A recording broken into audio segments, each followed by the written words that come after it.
अस्सलाम वालेकुम व्यूवर्स, उम्मीद करती हूँ आप सब ठीक होंगे। Welcome to my channel ideas on cooking में आज मैं आपके लिए बहुत ही ज़बरदस्त सी गार्लिक सॉस की रेसिपी लेकर आई हूँ।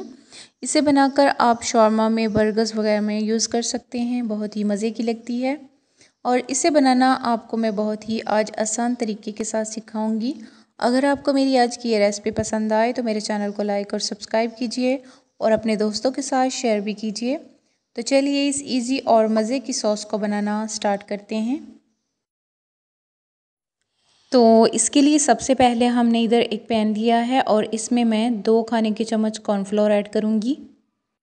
अभी मैंने पैन को चूल्हे पर नहीं रखा हुआ, ऐसे ही हमने पैन में ये 2 खाने के चम्मच कॉर्नफ्लोर ऐड किया है और अब मैं इसमें थोड़ा सा पानी ऐड करूँगी और इसे अच्छी तरह से मिक्स कर लेंगे।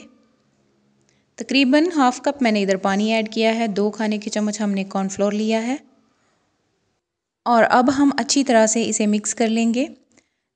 ये याद रखिए कि हमने पैन को चूल्हे पर नहीं रखा, ठंडे पानी में हम इसे मिक्स कर रहे हैं।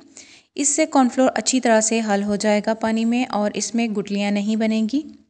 अगर हम चूल्हे पर रखकर इसमें ऐड करेंगे कॉर्नफ्लोर तो इसमें गुठलियाँ बन जाएंगी। तो जैसा कि आप देख सकते हैं कॉर्नफ्लोर को मैंने अच्छी तरह से मिक्स कर लिया है और अब हमने इसको चूल्हे पर रख दिया है। दरमियान में हम चम्मच चलाते रहेंगे। चम्मच चलाना ज़रूरी है, अगर चूल्हे पर रखकर आप चम्मच नहीं चलाएंगे तो इसमें गुठलियाँ बन जाएंगी। इसी तरह से हम इसे चम्मच चलाते हुए पकाएंगे और इसे हम थिक होने तक पकाएंगे। तो जैसा कि आप देख सकते हैं ये थिक होना स्टार्ट हो गया है और ये जेली नुमा बन रहा है। ये देखें इस तरह से। इसी तरह हम इसे मिक्स करते हुए पकाएंगे।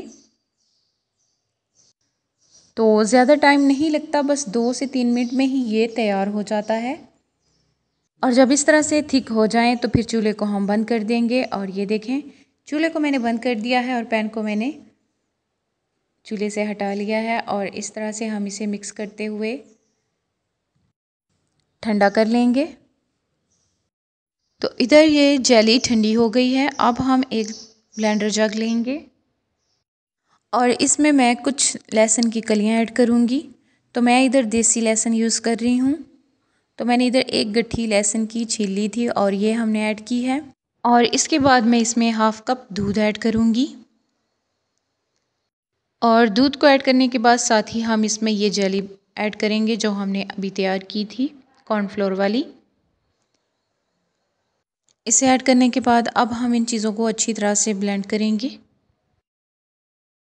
अच्छी तरह से ब्लेंड करेंगे कि जब तक लहसुन की कलियां अच्छी तरह से मेल्ट ना हो जाएं। तो ये देखें हमने अच्छी तरह से इसे ब्लेंड किया और ये लहसुन की कलियां इसमें अच्छी तरह से हल हो गई हैं। और अब हम इसमें हाफ़ टी स्पून नमक ऐड कर रहे हैं।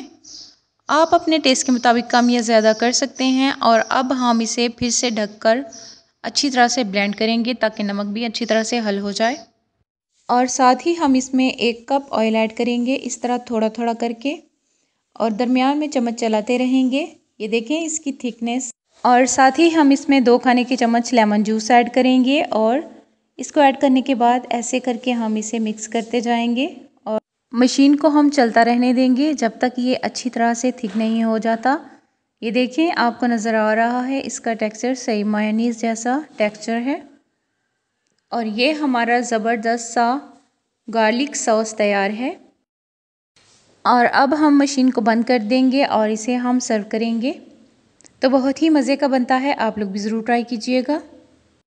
इसे बनाकर रखा हो तो आप इससे शॉर्मे में यूज़ कर सकते हैं, बर्गर वगैरह में यूज़ कर सकते हैं, बहुत ही मज़े का लगता है।